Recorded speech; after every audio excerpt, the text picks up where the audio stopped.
पिलाएगी, वो तो बॉटल का ही दूध पिलाएगी। तो बचपन में दूध का बॉटल, बड़ा हुआ तो फिर दूसरा बॉटल पीना प्रारंभ कर देता है। ये हमारी परंपरा नहीं है। ये तो गांव में अभी भी वो संस्कार, वो सभ्यता, वो संस्कृति, वो हमारा सनातन धर्म गांव से टिका है। नहीं तो शहर में तो सब उल्टा पुल्टा हो गया है। तो इसलिए आज मैया प्रभु के लिए माखन मह रही थी, और माखन खिलाने के लिए तब तक कन्हैया आए और कहा मैया हमें माखन चाहिए। मैया ने कहा थोड़ा देर बेटा रुक जा, ताजा ताजा माखन तुझे खिलाऊंगी। प्रभु ने कहा नहीं अभी चाहिए, क्योंकि बालक का जो शरारत होता है ना, वो जिद, उस जिद के सामने बड़े बड़े लोग हार जाते हैं। अब प्रभु ने जिद करना प्रारंभ कर दिया, नहीं अभी चाहिए अभी चाहिए। मैया ने कहा कन्हैया तुझे अभी कहां से दूं।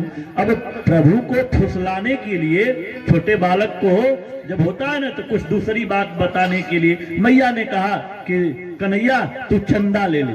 चंदा की ओर निगाह मैया ने कर दिया। प्रभु ने देखा प्रभु अब तो माखन भूल गए। प्रभु ने कहा मैया मुझे चंदा दे दे। तो मैया ने कहा चंदा ले ले। कहा वो चंदा नहीं। तो प्रभु ने कहा कैसे? और प्रभु ने कहा हमें वो चंदा चाहिए। तो मैया ने कहा अच्छा। मैया ने परात में जल भर दिया, और जल जब भरा तो उस चंदे का प्रतिबिंब उस जल में दिखाई देने लगा। प्रभु को मैया ने कहा कि देख चंदा ले ले। कहा नहीं नहीं ये चंदा नहीं, वो चंदा चाहिए। अब मैया चक्कर में पड़ गई कि वो चंदा मैं कहां से लेकर के आऊं। अब प्रभु जिद करने लगे तो मैया ने कहा ऐसा कर तू जा यहाँ से, मुझे काम करने दे, तू छोड़। क्योंकि जब अंत में कुछ नहीं उपाय रहता तो मैया डांट देती है, और डांट दिया तो आज कन्हैया कह क्या रहे हैं कि मैया मैं तो चंद्र खिलौना लई हो, नहीं तो अब ही धरती पर लेट ही जई हो। मैया मैं तो चंद्र खिलौना लई हूं। मैया अगर मुझे चंदा नहीं दोगी ना तो मैं धरती पर लेट जाऊंगा, और लेट करके मैं सारे कपड़े गंदे कर दूंगा। तो मैया ने कहा तू लेट चाहे कुछ भी कर, अगर लेटेगा तो खुद काला कलूटा है और काला कलूटा हो जाएगा। एक तो खुद देखने में कितना कितना सुंदर है तू। अब मैया ने कहा तो मैया सुनती ही नहीं है बात को। तो प्रभु ने कहा कि ये भी धमकी देना बेकार हो गया। मैया तो सुन ही नहीं रही है, मैया तो कुछ कर ही नहीं रही है। तब दूसरी धमकी प्रभु दे रहे हैं, कर कि मैं सुरभि का पानन करी हो, और बेड़ी ना गुथवई हो। मैया मैं तो चंद्र खिलौना लई हूं। प्रभु उस दूध पीते थे गैया की, तो आज कह रहे हैं कि मैया जो तू मुझे फुसला फुसला करके दूध पिलाती हो ना, क्योंकि बच्चे दूध नहीं पीना चाहते, तो वो दूध मैं नहीं पीऊंगा। और बच्चों का जो बाल बड़ा बड़ा होता है तो वो बेड़ी मैया माताएं बेड़ी गूंथ करके, बाल सवार करके, सुंदर बना करके, टीका लगा करके, काजल लगा करके सुंदर बना देती हैं। तो कहा प्रभु ने कि मैं सुरभि का पानन करी हो, और बेड़ी ना गुथवई हो।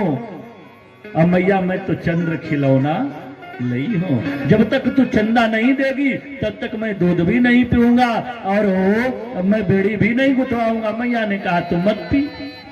तो दूध नहीं पिएगा तो दुबला हो जाएगा, कमजोर हो जाएगा, और बेड़ी नहीं गुथवाएगा तो मैं तो सजा कर सवार कर तुझे टीका लगा कर सुंदर बना करके लोगों के सामने प्रस्तुत करती हूँ, और तू नहीं रहेगा तो सुंदर नहीं लगेगा तू। तब प्रभु ने कहा ये भी धमकी बेकार गई, मैया तो सुन ही नहीं रही है। तब प्रभु अब तीसरी धमकी देते हैं, कहते हैं कि मैं पूत नंद बाबा का और तेरो पुत न कहीं हो। मैया मैं तो चंद्र खिलौना लई हो। मैया मैं भरी सभा में द्वार पर जाऊंगा और सबके सामने कह दूंगा कि मैं अपने मैया जसोदा का बेटा नहीं हूँ, पूत नहीं हूँ, मैं तो अपने नंद बाबा का पूत हूँ। और यह तोतली भाषा मैया सुन सुनकर मुस्कुरा रही थी, मन ही मन बड़ा प्रसन्न हो रही थी। और जब ये बात प्रभु ने कहा तो मैया के नेत्रों से आंसू आ गया। कन्हैया, अब जो एक बार यह कहा दोबारा मत कहना, क्योंकि मैं तेरे लिए ही जीती हूँ। जब तू नहीं रहेगा, तू कैसे कह दिया कि मैं तेरा लाला नहीं हूँ। मैया गोद में भर लेती है। दृग बैठाई नंदरानी, आज मैया ने गोद में बैठा लेती है और गोद में बैठा करके आज उनके बालों को सहला कर कहती, देख लाला, तू ऐसी बात नहीं है, तुझे तो जो कहेगा वो मैं दूंगी। कहा मैया देगी? कहा हाँ। दृग बैठाई नंदरानी, तू दाऊ से मत कहियो, और चंदा से सुंदर माखन से कोमल, तुझे नई दुल्हनिया लई हो। और तुझे चंदा से भी सुंदर और माखन से भी मुलायम कोमल एक सुंदर दुल्हनिया ला करके दूंगी।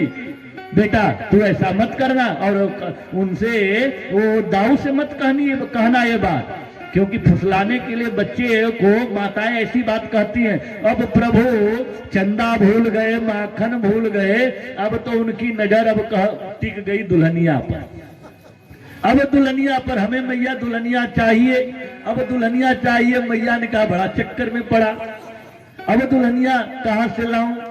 तो प्रभु ने कहा वो तुझे चिंता करने की बात नहीं है मैया, वो बरसाने की है ना छोरी, वो छोरी राधा, वो ठीक है, वो बहुत बढ़िया है। कर राधिका गोरी से,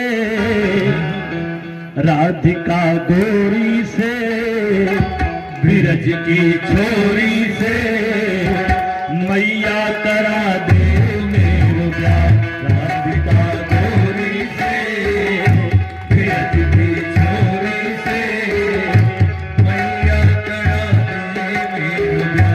अरे ये बंधन है प्यार का, अरे ये बंधन है प्यार का। राधिका गोरी से, बिरज की छोरी से, मैया करा दे मेरो ब्याह।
करा दोगी तो तुझे कार्य करने की जरूरत नहीं पड़ेगी। जो तू दिन भर परेशान रहती है ना, तो तुझे कार्य नहीं करना पड़ेगा। वो दुल्हनिया जब आ जाएगी तो क्या करेंगे, हम तुझे आज आराम दे देंगे। कहते हैं चंदन की चौकी पर मैया तुझको बैठाओ चंदन की चौकी पर, मैया तुझको बैठाओ अपनी राधसा से